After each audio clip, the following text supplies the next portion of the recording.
ఏపీలో మందు బాబులకు కిక్కిచ్చే న్యూస్. కూటమి ప్రభుత్వం అధికారంలోకి వచ్చిన తర్వాత కొత్త మద్యం పాలసీ అమల్లోకి తెచ్చింది. 99 రూపాయలకే క్వార్టర్ మద్యం అమ్మకాలకు భారీ డిమాండ్ పెరిగింది. బ్రాండెడ్ మద్యం అందుబాటులోకి వచ్చింది. ఇప్పుడు కొత్త బార్ పాలసీకి ప్రభుత్వం ఆమోద ముద్ర వేసింది. ఈ మేరకు కొత్త బార్ల ఏర్పాటుకు నోటిఫికేషన్ జారీ చేశారు. ఇందులో బార్లలో అమ్మకాల వేలను పెంచుతూ నిర్ణయించారు. బ్రాండ్ల విషయంలోనూ స్పష్టతనిచ్చారు. ఏపీ నూతన బార్ పాలసీ నోటిఫికేషన్ విడుదల చేశారు. ఈ నెల 26 వరకు ఆన్లైన్, ఆఫ్లైన్ 2 రూపాల్లోనూ దరఖాస్తు చేసుకునేందుకు గడువుగా నిర్ణయించారు. 28న ఉదయం లాటరీ ద్వారా లైసెన్స్లకు ఎంపిక చేస్తామని, సెప్టెంబర్ 1 నుంచి కొత్త బార్ పాలసీ అమల్లోకి రానుంది.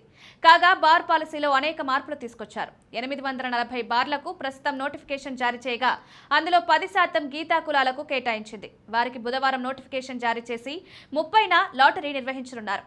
గీతా కులాల బార్లకు 50% లైసెన్స్ ఫీజు ఉంటుంది. సాధారణ బార్లకు జనాభా ఆధారంగా 35 లక్షలు, 55 లక్షలు, 75 లక్షల చొప్పున లైసెన్స్ ఫీజులు నిర్ణయించారు. గత బార్ పాలసీలో వేలం విధానం వల్ల చాలా ప్రాంతాల్లో లైసెన్స్ ఫీజులు ₹1 కోటి దాటింది. ఈసారి ఒకే లైసెన్స్ ఫీజు ఉండేలా లాటరీ విధానం తీసుకొచ్చారు. దరఖాస్తు రుసుం గతంలో 3 కేటగిరీల్లో 5 లక్షల నుంచి 10 లక్షలు ఉండగా ఇప్పుడు అందరికీ ఒకే విధంగా చేశారు. బార్ వ్యాపారంలోకి కొత్త వారు రావాలనే ఉద్దేశంతో ప్రతి బార్కు 4 దరఖాస్తులు తప్పనిసరి చేశారు.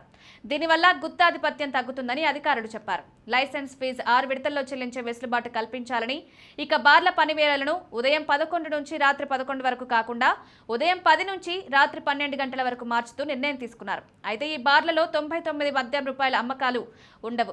మద్యం అమ్మకాల సమయం పెంపుపైన భిన్నాభిప్రాయాలు వ్యక్తమవుతున్నాయి.